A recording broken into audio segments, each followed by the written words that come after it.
বিসমিল্লাহির রহমানির রহিম। বাংলাদেশের বর্তমান নতুন প্রজন্মকে জানা উচিত আমি মনে করি, কারণ গত 17 বছর বাংলাদেশে যে ফ্যাসিস্ট রেজিম খুনি শেখ হাসিনা জবরদখলকৃতভাবে দখল করে, ভোট চুরি করে, ভোট ডাকাতি করে, রাষ্ট্রীয় বাহিনীকে ব্যবহার করে বন্ধ করে নিলে ক্ষমতায় থেকেছিল। সেই সময় শেখ হাসিনা বাংলাদেশের ইতিহাস থেকে শহীদ রাষ্ট্রপতি জিয়াউর রহমান, মরহুম মাওলানা আব্দুল হামিদ খান ভাসানী, সোহরাওয়ার্দী, শেরেবাংলাকে ফজলুল হক, তাজউদ্দিন আহমেদ সহ অসংখ্য যাদের অবদানে, যাদের আপনার আত্মত্যাগের মাধ্যমে, যাদের বিভিন্ন সংগ্রাম এবং যাদের কারণে আমরা বাংলাদেশ নামক রাষ্ট্রে যাদের অবদান রয়েছে, যাদের ইতিহাস আপনার কখনো মোছা যাবে না মানুষের মন থেকে। তারপরও এই শেখ হাসিনা চেয়েছিল বাংলাদেশের ইতিহাস থেকে, এই ইতিহাসে যাদের অবদান রয়েছে তাদেরকে বাদ দিয়ে একটি বাকশালীয় ইতিহাস সৃষ্টি করার জন্য, আর সেটা হচ্ছে বঙ্গবন্ধু কেন্দ্রিক। তাই তো আপ টু বটম, পদ্মা সেতু থেকে শুরু করে শৌচাগার পর্যন্ত বঙ্গবন্ধু আপনার নামকরণের মধ্য দিয়ে যে একটা অপরাধ নীতি পরিচালিত হয়েছিল, তখনকার যারা তরুণ বা যারা তখনকার স্কুল কলেজের ছাত্র, তারা অনেকেই জিয়াউর রহমান সম্পর্কে জানতে পারেনি বা জানার সুযোগ হয়নি। কে ছিলেন শহীদ রাষ্ট্রপতি জিয়াউর রহমান? শহীদ রাষ্ট্রপতি জিয়াউর রহমান হচ্ছে পশ্চিম আকাশের লাল সূর্য। কারণ শহীদ রাষ্ট্রপতি জিয়াউর রহমান যদি না থাকতো, হয়তো বা বাংলাদেশের ইতিহাসটা আজকে আমি কথা বলতেছি আপনাদের সামনে, হয়তো বা এমন নাও হতে পারত। কারণ তৎকালীন রাজনৈতিক নেতৃবৃন্দ শেখ মুজিবুর রহমান যখন 25শে মার্চ কালো রাত্রিতে বাংলাদেশের নিরস্ত্র, তৎকালীন পূর্ব বাংলার নিরস্ত্র 7.5 কোটি জনতার উপর পাকিস্তান সেনাবাহিনী বর্বরচিত হত্যাকাণ্ড চালিয়েছিল রাতের অন্ধকারে, সেটি শেখ মুজিবুর রহমান আগেই জানতেন। তাই তো উনি 25 তারিখ রাতে পরিবারকে রক্ষার জন্য, উনাকে রক্ষার জন্য পাকিস্তান বাহিনীর কাছে আত্মসমর্পণ করেছিল। উনি জানতেন যে ঢাকাতে আজকে কাকডাউন হবে, অপারেশন সার্চলাইট নামের একটি আপনার হামলা হবে, যেটা খুব নৃশংস আপনার হত্যাকাণ্ড হবে। জানার পরও উনি আত্মসমর্পণ করেছিলেন, স্বাধীনতার ঘোষণা করেন নাই। তখন আওয়ামী লীগের নেতৃবৃন্দরা বাঁচার জন্য ভারতে পালিয়ে গিয়েছিল। সেই মুহূর্তে পাকিস্তান সামরিক বাহিনীতে কর্মরত অবস্থায় একজন বাঙালি অফিসার দেশপ্রেম উদ্বুদ্ধ হয়ে দেশের প্রতি সম্মান জানিয়ে, নিজের মাতৃভূমির প্রতি সম্মান জানিয়ে বাংলাদেশের স্বাধীনতার ঘোষণা করেছিল। 1971-এর 26শে মার্চ তৎকালীন চট্টগ্রামের কালুরঘাট বেতার কেন্দ্র থেকে শহীদ রাষ্ট্রপতি জিয়াউর রহমান বাংলাদেশের স্বাধীনতার ঘোষণা করেন। ওই রিভল্ট বলেন তৎকালীন পাকিস্তান সরকারের বিপক্ষে, এবং উনি নিজেকে ওই দিন বাংলাদেশের সুপ্রিম কমান্ডার হিসাবে ঘোষণা করেন। ওনার নেতৃত্বে বাংলাদেশে বিদ্রোহ হয় এবং মুক্তিযুদ্ধের সূচনা হয়। ওনার স্বাধীনতার ঘোষণা আপনার বিস্ফোরণ সৃষ্টি করেছিল বাংলাদেশের এই যে 1,47,000 বর্গ কিলোমিটার মানচিত্রের প্রত্যেকটি পাড়ায় মহল্লায়। শহীদ রাষ্ট্রপতি জিয়াউর রহমান ঘোষণার মধ্যে দিয়ে এই যে বাংলাদেশের ছাত্র জনতা, শ্রমিক, কৃষক থেকে শুরু করে সবাই যুদ্ধে অংশগ্রহণ করেছিল। উনি রণাঙ্গনে নিজে নেতৃত্ব দিয়েছেন যুদ্ধে। উনার নামের প্রথম অক্ষর দিয়ে জেড ফোর্স গঠন করা হয়েছিল। জেড ফোর্সের কমান্ডার, ব্রিগেড কমান্ডার ছিলেন উনি। একটা সেক্টরের অধিনায়ক ছিলেন, সেক্টর কমান্ডার ছিলেন। যুদ্ধের পরবর্তী সময় বাংলাদেশ স্বাধীনতা লাভের পরে, বিজয় লাভের পর বাংলাদেশ একটি নতুন রাষ্ট্র হিসাবে যখন বিশ্বের মানচিত্রে আত্মপ্রকাশ করে, তখন এই যে 72-75 সালে তথাকথিত সরকারের আপনার এই যে শেখ মুজিবুর রহমানের নেতৃত্বে বাংলাদেশের মুজিব বাহিনী, রক্ষী বাহিনীর তাণ্ডবে লুটপাটে বাংলাদেশের সম্পদ, মানুষের সম্পদ যেভাবে লুটপাট হয়েছিল, চুরি ডাকাতি যেভাবে বেড়ে গিয়েছিল, ঠিক আছে, বাংলাদেশকে একটি অস্থিতির রাষ্ট্র হিসাবে পৃথিবীর মানচিত্রে তুলে ধরেছিল শেখ মুজিবুর রহমানের নেতৃত্বে তৎকালীন আওয়ামী লীগ এবং রক্ষী বাহিনী। তারই প্রেক্ষাপটে 1975-এর 25 জানুয়ারি শেখ মুজিবুর রহমান তার পরিবারকে এবং আপনার সারা জীবন ক্ষমতায় রাখার জন্য, সারা জীবন উনি নেতৃত্ব দিবেন, উনি ছাড়া কেউ বাংলাদেশের ক্ষমতায় আসতে পারবেন না, সব দলের বিলুপ্ত ঘোষণা করেছিল, সব পত্রিকা বন্ধ করে দিয়েছিল, সরকারের 4টি পত্রিকা রেখে উনি 1975-এর 25 জানুয়ারি বাংলাদেশের থেকে গণতন্ত্রকে ধ্বংস করে বাকশাল নাম সৃষ্টি করেছিল। তারই ধারাবাহিকতা 1975-এর 15ই আগস্ট তারই দলের আওয়ামী লীগের একটি অংশের নেতৃত্বে শেখ মুজিব সহ তার পরিবারকে হত্যা করা হয়। দেশের পরিস্থিতি যখন খন্দকার মুস্তাক আহমেদ নতুন রাষ্ট্রপতি হন এবং সেই মুস্তাক আহমেদের রাষ্ট্রপতি শপথ গ্রহণ অনুষ্ঠানে এবং মন্ত্রী পরিষদ যোগদান করেছিল এই শেখ মুজিবুর রহমানের তৎকালীন বাকশালের মন্ত্রীরা এবং আওয়ামী লীগের নেতৃবৃন্দ। সেদিন কিন্তু শহীদ প্রেসিডেন্ট জিয়াউর রহমান সেই খন্দকার মুস্তাকের শপথ গ্রহণ অনুষ্ঠানে যান। এই পরবর্তীতে খালেদ মোশাররফ উপরে ক্ষমতা নিয়ে নেয়। এরপরে 3 নভেম্বর শহীদ রাষ্ট্রপতি জিয়াউর রহমানকে খালেদ মোশাররফের নেতৃত্বে গৃহবন্দী করা হয় ক্যান্টনমেন্টে। 7 নভেম্বর সিপাহী জনতার বিপ্লবের মধ্য দিয়ে শহীদ রাষ্ট্রপতি জিয়াউর রহমানকে বন্দিদশা থেকে মুক্ত করে নিয়ে আসে এবং পরবর্তীতে ওনাকে আবার পুনরায় সেনাপ্রধান এবং আপনার 1976-এর প্রধান আইন সামরিক শাসক নিযুক্ত হন শহীদ রাষ্ট্রপতি জিয়াউর রহমান। 77 সালে আপনার নিজের ব্যক্তিগত অসুস্থতার কারণে বয়সজনিত কারণে সায়েম পদত্যাগ করলে উনি রাষ্ট্রপতি আপনার আইন প্রধান আইন শাসক হিসাবে, সামরিক শাসক হিসাবে নিযুক্ত হন এবং বাংলাদেশের 1978 সালে বাংলাদেশের ইতিহাসের সবচেয়ে জনপ্রিয় দল এবং এই যে মানুষের আস্থা এবং বিশ্বাসের দল বিএনপি নামক বাংলা জাতীয়তাবাদী দলের প্রতিষ্ঠা করেন শহীদ রাষ্ট্রপতি জিয়াউর রহমান। এই দলের প্রতিষ্ঠার মধ্য দিয়ে আওয়ামী লীগ তথা অন্যান্য রাজনৈতিক দলের পুনর্জন্ম হয় শহীদ রাষ্ট্রপতি জিয়াউর রহমানের হাত ধরে। উনি বহুদলীয় গণতন্ত্র চালু করেন। বাকশালের মধ্য দিয়ে গণতন্ত্রকে ধ্বংস করে শেখ মুজিবুর রহমান, শহীদ রাষ্ট্রপতি জিয়াউর রহমান বহুদলীয় গণতন্ত্রের প্রবর্তন করেন শহীদ রাষ্ট্রপতি জিয়াউর রহমান। 1979 সালে বাংলাদেশে প্রথম 300 আসনে সংসদ নির্বাচিত হয়। বিএনপি 260টি আসনে নির্বাচিত হয়ে সরকারে আসে এবং রাষ্ট্রপতি হন। বাংলাদেশের প্রথম নির্বাচিত রাষ্ট্রপতি হচ্ছেন শহীদ রাষ্ট্রপতি জিয়াউর রহমান। উনি রাষ্ট্রপতি দায়িত্ব গ্রহণ করেন।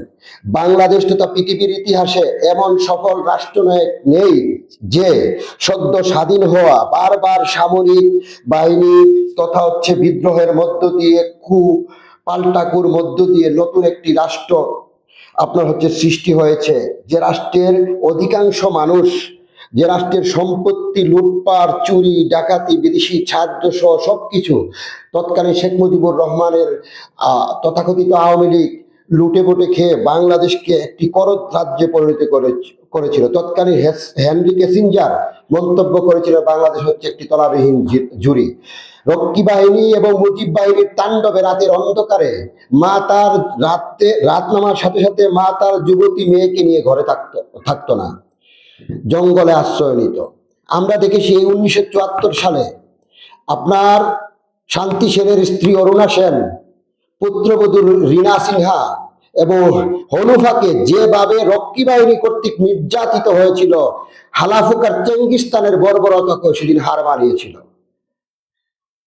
বাংলাদেশের দুর্ভিক্ষ এত পরিমাণ ব্যাপক হারে বাংলাদেশের প্রত্যেকটি গ্রাম অঞ্চলে ছড়িয়ে পড়েছিল।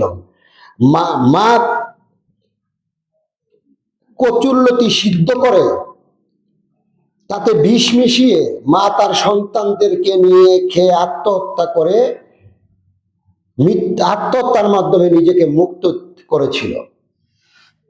তাই তো রফিক আজাদ বলেছিল, বাদ্যে হারাম জাদা নয়তো মানচিত্র খাবো।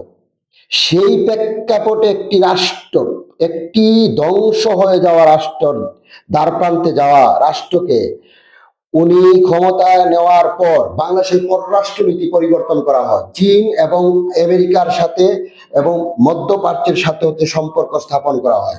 বাংলাদেশ থেকে প্রথম জনশক্তি রপ্তানি করা হয়। এই যে আজকে আমরা যারা প্রবাসী বলি, যারা প্রবাসে গিয়ে বিভিন্ন দেশে গিয়ে টাকা ইনকাম করছি, বা এই শহীদ প্রেসিডেন্ট জিয়াউর রহমানের আমলেই কিন্তু এই যে বাংলাদেশের জনশক্তি রপ্তানি শুরু হয়েছিল বিভিন্ন দেশে। শহীদ প্রেসিডেন্ট জিয়াউর রহমানের আমলেই বাংলাদেশের প্রথম গার্মেন্টস স্থাপন করা হয়েছিল যৌথভাবে। সেই গার্মেন্টসের নাম ছিল দেশ গার্মেন্টস, যেটা চট্টগ্রামে স্থাপন করা হয়। আজকে আমরা গার্মেন্টস টেক্সটাইল মিলে সারা বাংলাদেশ, যে বাংলাদেশের অর্থনীতি পরিচালিত হয় পোশাক শিল্প এবং রেমিটেন্সের মাধ্যমে। শহীদ প্রেসিডেন্ট জিয়াউর রহমান মাত্র ১.৫ বছরে ১,৫০০-রও অধিক খাল খনন এবং পুণ্য খনন করেন। কারণ শহীদ প্রেসিডেন্ট জিয়াউর রহমানের রাজনীতি ছিল উন্নয়নের রাজনীতি, উৎপাদনের রাজনীতি। শহীদ প্রেসিডেন্ট জিয়াউর রহমানের আমলে আপনার ফসল উৎপাদন হয়েছিল দ্বিগুণ। শহীদ প্রেসিডেন্ট জিয়াউর রহমান বলতেন, দ্বিগুণ না ৩ গুণ খাদ্যে স্বয়ংসম্পূর্ণ থাকতে হবে বাংলাদেশের মানুষকে। শহীদ প্রেসিডেন্ট জিয়াউর রহমানের আমলে গ্রাম সরকার প্রতিষ্ঠার মাধ্যমে গ্রামীণ উন্নয়নে ভূমিকা রাখে জনগণ। শহীদ প্রেসিডেন্ট জিয়াউর রহমান এই যে আজকে আনসার বিডিপি যাকে বলে বিশাল একটা সামরিক ফোর্স, সেটি গঠন করেছিলেন শহীদ রাষ্ট্রপতি জিয়াউর রহমান। শহীদ রাষ্ট্রপতি জিয়াউর রহমান বিশ্বের মুসলিম বিশ্বের ইতিহাসে এমন জনপ্রিয় রাষ্ট্রনায়ক, যেটা আমার কথা, ওনার মৃত্যুর পরবর্তী সময়ে বিভিন্ন রাষ্ট্রপ্রধানরা যে বিবৃতি দিয়েছিল সেই বিবৃতিতে তা প্রমাণ করে। শহীদ রাষ্ট্রপতি জিয়াউর রহমান সদ্য স্বাধীন হওয়া আপনার একটি দেশের মেরুদণ্ডকে সোজা করেছিল ভারতের বিরুদ্ধে প্রতিবাদ করে। ভারতের অগ্রাসন প্রথম বাংলাদেশে বন্ধ হয়েছিল এবং ভারতকে পাল্টা জবাব দিয়েছিল শহীদ রাষ্ট্রপতি জিয়াউর রহমানের সময়। আপনার দক্ষিণ তালপট্টি দ্বীপ নিয়ে যখন সমস্যা শুরু হয়েছিল, শহীদ রাষ্ট্রপতি জিয়াউর রহমান আঙুল তুলে চোখে চোখ রেখে ভারতের বিরুদ্ধে প্রতিবাদ করেছিল এবং জাতিসংঘে বাংলাদেশের প্রতিনিধিত্ব করেছিল বীরের দর্পে একজন বিশ্ব নেতার আপনার আবির্ভাব হয়েছিল। শহীদ প্রেসিডেন্ট জিয়াউর রহমানের আমলে ছাত্রছাত্রীদেরকে নিয়ে সেন্ট মার্টিন দ্বীপে সাগরে হচ্ছে আপনার ট্যুর করা হয়েছিল এবং আধুনিক রাষ্ট্র গঠনের যে একটা আপনার হচ্ছে পরিকল্পনা, সেটা শহীদ রাষ্ট্রপতি জিয়াউর রহমানের আমলে হয়েছিল। শহীদ রাষ্ট্রপতি জিয়াউর রহমানের আমলে বাংলাদেশে খুব কম সংখ্যক হত্যাকাণ্ডের শিকার হয়েছিল। পুলিশ আপনার বাহিনীকে রিফর্ম করা শহীদ রাষ্ট্রপতি জিয়াউর রহমানের সময় হয়েছিল। যখন ভারতে রঙ্গিল টিভি ছিল না, যখন রঙ্গিল টেলিভিশনের যাত্রা ভারতে হয়নি, তখন শহীদ রাষ্ট্রপতি জিয়াউর রহমানের আমলে বাংলাদেশে প্রথম রঙ্গিল টেলিভিশনের যাত্রা শুরু হয়। নতুন করে অনুষ্ঠানের মধ্য দিয়ে আপনার মেধাবী ছাত্রছাত্রীদেরকে আপনার হচ্ছে বাছাই করে উঠে আনার যে নতুন করে অনুষ্ঠানের চালু করেছিল শহীদ রাষ্ট্রপতি জিয়াউর রহমান। শহীদ রাষ্ট্রপতি জিয়াউর রহমানের ৩.৫ বছরের রাষ্ট্র পরিচালনায় পৃথিবীর ইতিহাসে এমন জনপ্রিয় নেতা কয়জন ছিল যার জানাজাতে লক্ষ কোটি মানুষ হয়েছিল। হেঁটে এসেছে, একজন বুড়িমা এসেছে মানুষ দেখার জন্য, এক নজর দেখার জন্য। সেটা প্রমাণ করে ওনার জানাজায় মানুষের অংশগ্রহণের মধ্য দিয়ে। শহীদ রাষ্ট্রপতি জিয়াউর রহমানকে পরিকল্পিতভাবে ভারতের আশ্রয়ে প্রশ্রয়ে মদতপুষ্ট হয়ে তৎকালীন হুসাইন মোহাম্মদ এরশাদ এবং শেখ হাসিনা, দেখেন শেখ হাসিনা আসার ১২ দিনের পর শহীদ রাষ্ট্রপতি জিয়াউর রহমান হত্যার শিকার হন। যদি শেখ হাসিনা এই শহীদ রাষ্ট্রপতি জিয়াউর রহমান হত্যার সাথে শেখ হাসিনার সম্পর্ক না থাকতো, তাহলে কেন শহীদ রাষ্ট্রপতি হত্যার খবর শোনার সাথে সাথে ভুরকা পরে শেখ হাসিনা পালিয়ে যাওয়ার সময় এই যে ব্রাহ্মণবাড়িয়ার আখাউড়া বর্ডারে বিডিআরের হাতে আটক হয়েছিল? এটা সবাই জানে। শেখ হাসিনা আপনার দেখেন একটা সদ্য স্বাধীন হওয়ার দেশে কি পরিমাণ লুটপাট দুর্নীতি হলে যে এত পরিমাণ সম্পত্তি। শেখ হাসিনা দেশে ফিরে আসার পর শহীদ রাষ্ট্রপতি জিয়াউর রহমান শেখ হাসিনার স্থাবর অস্থাবর সম্পত্তি শেখ হাসিনা হাতে তুলে দেন। শুধু স্বর্ণই তুলে দিয়েছিল ৩০০ ভরির উপরে তৎকালীন সময়ে। আপনার শেখ হাসিনাও এই শহীদ রাষ্ট্রপতি জিয়াউর রহমান হত্যার সাথে জড়িত ছিল। শহীদ রাষ্ট্রপতি জিয়াউর রহমানের মৃত্যুর পর উনার জানাজাতে লক্ষ লক্ষ মানুষের অংশগ্রহণ হয়েছিল, তাই প্রমাণ করে শহীদ রাষ্ট্রপতি জিয়াউর রহমানের জনপ্রিয়তা। আর এই শেখ মুজিবুর রহমানের মৃত্যুর পরে একটা লোক পাওয়া যায় নাই। আওয়ামী লীগের অফিসে বাতি জ্বালানোর জন্য একটা লোক ছিল না। 2 দিন সিঁড়িতে লাশ পড়েছিল, একটা মিছিল বাংলাদেশে হয় নাই।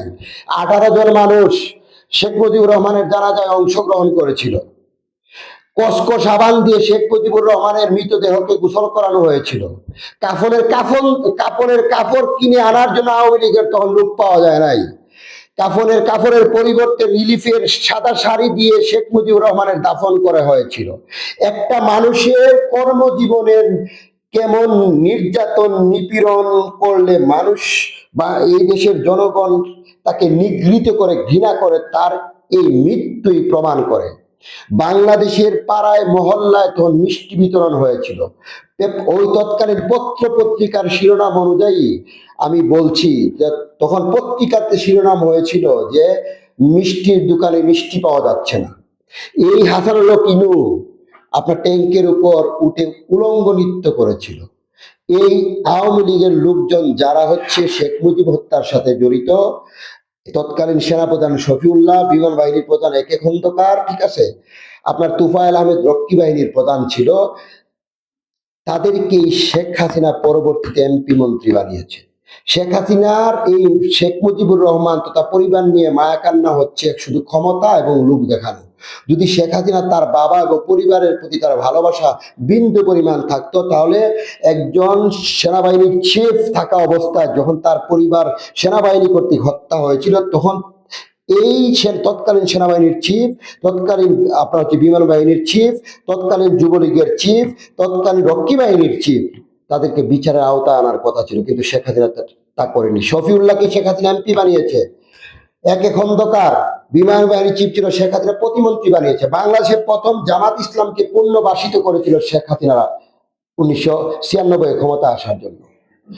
এই ইনু মেননরা যারা বীরের দর্পে আপনার হচ্ছে খন্দকার মুস্তাকের শপথ গ্রহণ অনুষ্ঠানে গিয়েছিল, এই ইনু মেননদেরকে আপনার হচ্ছে যারা মেম্বার হওয়ার যোগ্যতা তাদের ছিল না, যারা কখনোই নিজের দলে নিজের প্রতীক নিয়ে নির্বাচন করে 600-র বেশি ভোট পায় নাই, সেই মানুষগুলোকে মন্ত্রী বানিয়েছে শুধু ক্ষমতায় থাকার জন্য।